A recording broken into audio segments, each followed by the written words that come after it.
Hi, this is Jamey with Stonemaier Games, and in today's Sunday Sit Down, I'm going to talk about one of my favorite topics in board games, which is the idea of a game that is simple and elegant to learn and to start to play, but that game has a huge amount of depth and complexity that emerges during the game itself, whether it's the first time you play or every time you play. These are some of my favorite types of games because I really like my learning and teaching style is to say, okay, here are the five things you really need to know. Let's start playing. I'll teach you the rest as we go. I love teaching that way. But I also really like when games have a pretty easy rule book to get through, and then a lot of the complexity of the game is built into the game itself. And I'll give some examples in a moment. In fact, I have 5 different categories of different ways that games do this. So I'm going to share those categories, share the games that I want to highlight in those categories, some of my favorite examples, and then I will really quickly go through my top 10 of those games at the end of the video. So so this is my favorite games that are very streamlined and elegant, and yet offer a lot of depth and complexity. And so I guess I should say up front that there are many games that are streamlined and elegant, and that offer a depth of decisions, but maybe not necessarily complexity. An example or 2 examples of this would be Hanami Koji and Azul, both of which I think are fantastic games that offer a lot of great decisions and interesting decisions, but they never are complex games. From start to finish, they are simple, elegant, streamlined games.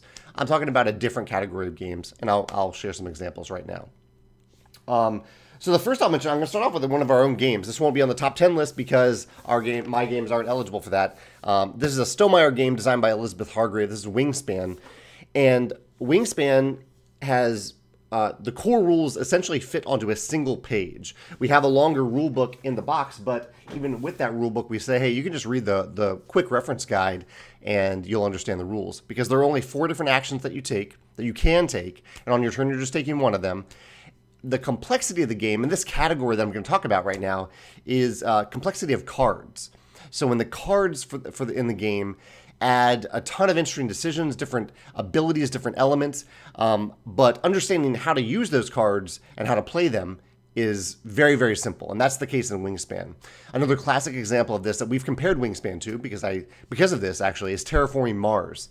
Terraforming Mars has a relatively easy, simple rulebook to understand, but it has so much depth and the complexity that emerges from the vast variety of cards in the game itself. Another example of this is Inis, I-N-I-S. This is a game that came out from Matago a few years ago, where you're drafting cards throughout the game. And again, the core rules are very, very simple, and the complexity of the game comes from the variety of cards that you are drafting throughout the game.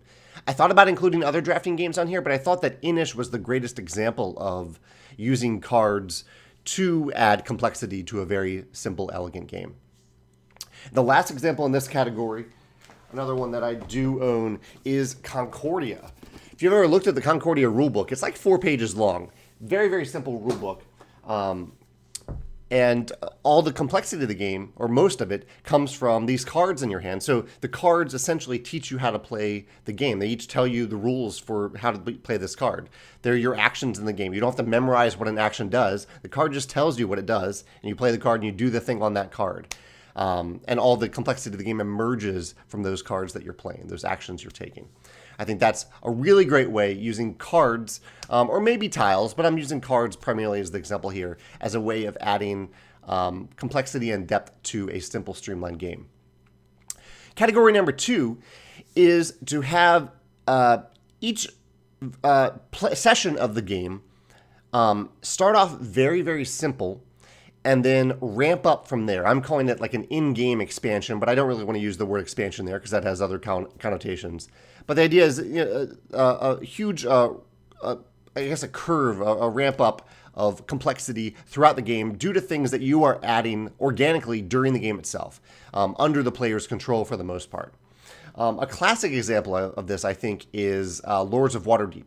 In Lords of Waterdeep, you start off with a very simple board. It has like 5, 6, maybe 7 actions on it.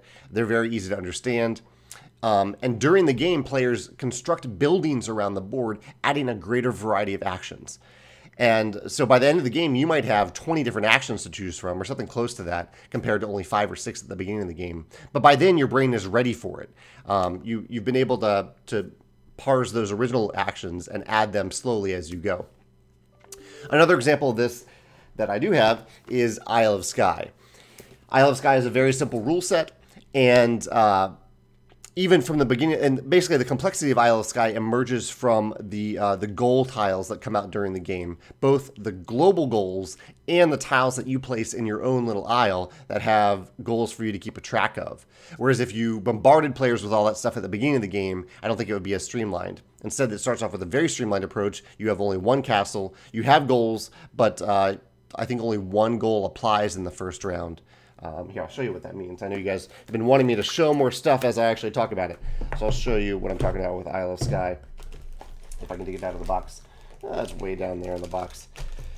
I'm not going to do it. It's way down even the box. That's the downside to doing these videos. I got to deconstruct my games just to show this stuff. But Isle of Skye is an example of this. Another example I don't own right now is Dominion. I think Dominion, I thought through a bunch of different deck building games that could apply to this, but I think Dominion does it in a really, really streamlined way. I think the other one I could have used was, I'm blanking on the name now. It's the classic head-to-head two-player game that I'm totally blanking on, so I won't say it. It's another deck building game.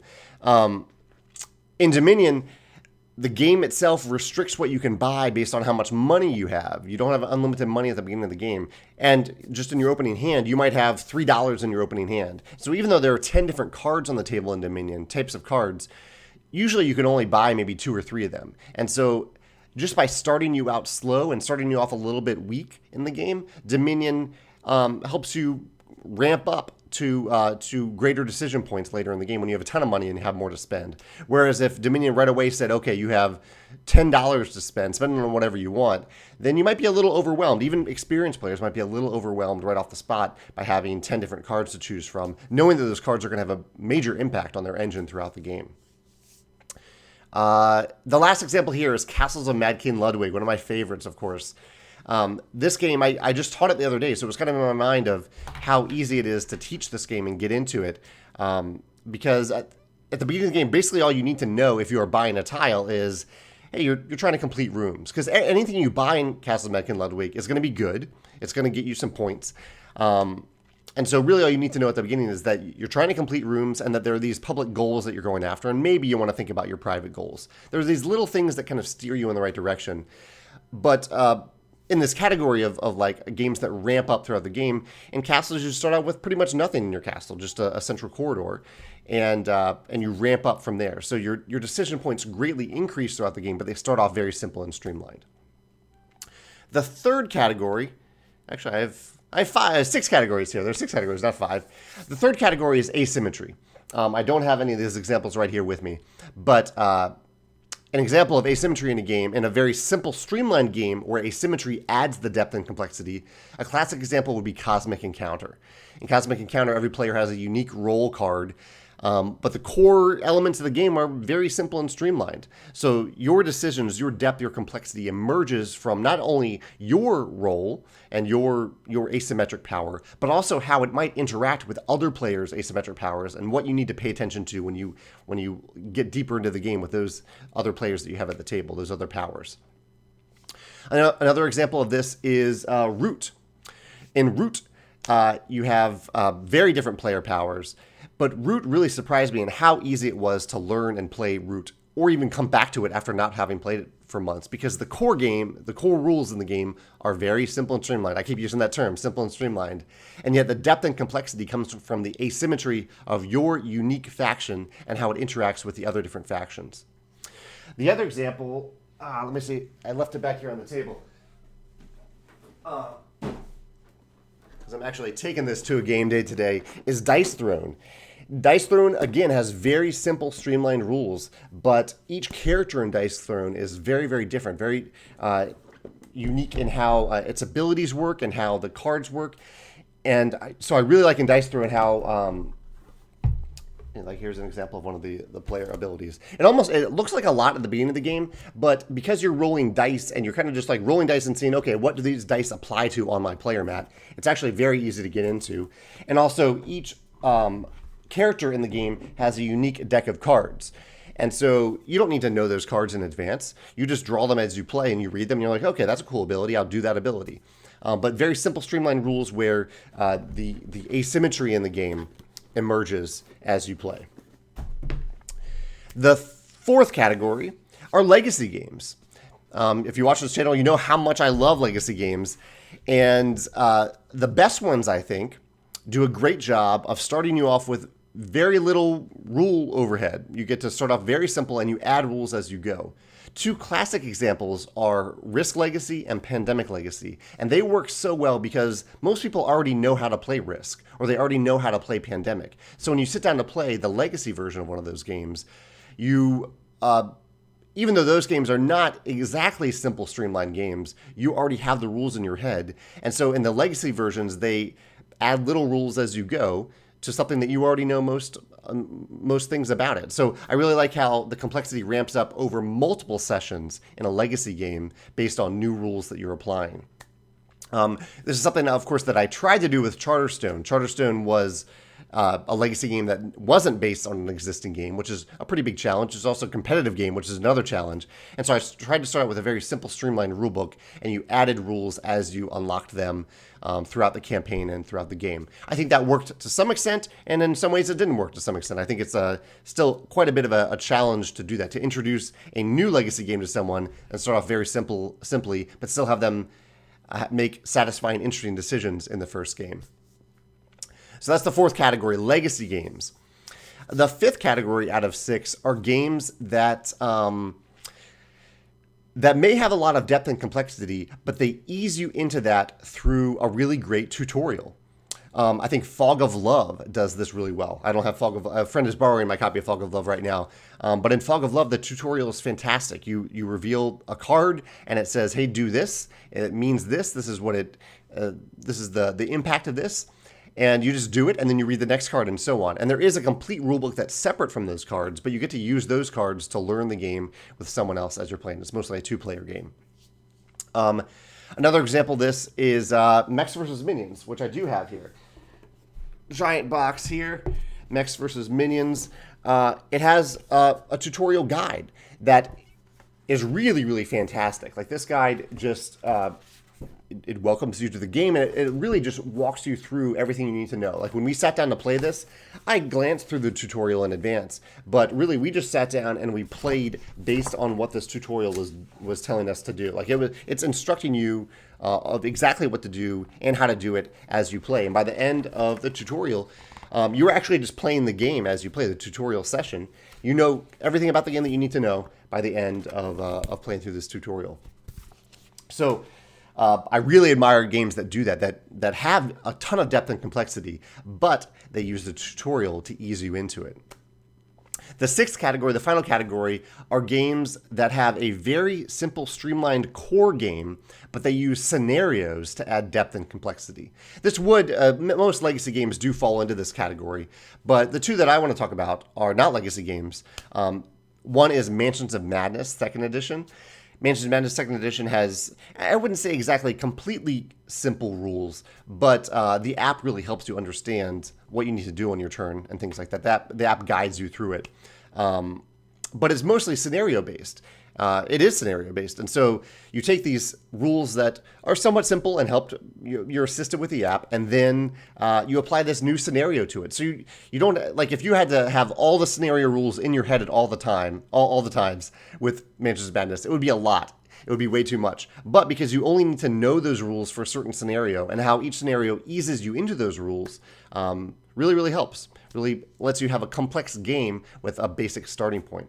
The other example, one of my favorites, is Time Stories. Time Stories, again, has a very simple, streamlined core rule set that's easy not just to learn, but also easy to remember from session to session, because a new module for Time Stories only comes out maybe twice a year. And so it might be 6 months between sessions of Time Stories. Each individual, so you have those core rules, and then whenever a new module comes out, you learn a new few rules for that module, and new things might emerge as you play that module. So it's really easy to sit down and just learn how to play. Okay, this is how this module works. This is how we're going to play it. I don't think I've ever even had to read the rules for a module in advance. You just sit down and the module introduces you to those rules for that scenario, and you learn how to play. I guess before I get to my top 10 list, I'll mention why this has been on my mind lately. With my civilization game, I'm designing a civilization game, and something that's really, really important to me is that in a civilization, like one that starts from like the Stone Age and works up until the future, if you're starting in the Stone Age, things are really simple at that time. So I didn't want to give players a ton of rules that they need to understand from the very beginning of the game. So the method that I use, that you'll see a lot more of when I fully talk about the game, is that you start off with very, very simple decisions in the game, and then your decision tree essentially really opens up during the game. Like, you don't need to understand every action from turn one. You need to understand the 4 core actions from the beginning, and you just take those actions. You can experiment with them, and then they add complexity as you take those actions more and more and more. And the result is a very simple, streamlined rulebook where the complexity emerges from a vast I don't want to quite say a tree, but a vast path of actions that you can take during the game in different orders at different times. And those actions, there's a lot of complexity among those actions, kind of like in those Wingspan, Terraforming Mars, how the thing in Concordia, how the actions you're taking and gaining throughout the game add complexity to the game. But I'm really happy with how it turned out in the civilization game. It's definitely just as streamlined as I wanted it to be, especially in comparison to some of the other like big, weighty civilization games. This game ends up being very deep, very complex, but actually learning it and starting to play it is very simple. So let's do my top 10 list real quick. I won't go into details of why I love these games because I've already talked about them in detail today. Number 10 is Concordia. Number 9 is Risk Legacy, which I no longer have because I played through it. Number 8 is Mechs versus Minions. Number 8. Number 7 is Mansions of Madness. Number 6 is Isle of Skye. Here we go. Number 5 is Dice Throne. Number 4 is Terraforming Mars. Number 3 is Lords of Waterdeep. Number 2 is Castles of Mad King Ludwig. And number 1 is Time Stories. So that's my top 10 list of games that have simple, streamlined rules, core games. And then they add depth and complexity through a variety of methods, the 6 different methods that I've talked about today. So yeah, those are my favorite games that fit this category. And I'd love to hear your thoughts in the comments. And I'd hope, ideally, you'll focus on games that really do have a ton of depth and complexity, especially the complexity. Because like I mentioned at the beginning, like Azul and Hanami Koji, they have lots of depth, but I wouldn't call them at any point complex games. So I'm looking for games that that in some way add depth and complexity throughout the game, even though they start off with as core game. The core game starts off with simple, streamlined play. I'd love to hear your examples in the comments. Your top 10, your top 5, any other examples, any other categories even beyond the 6 that I mentioned here.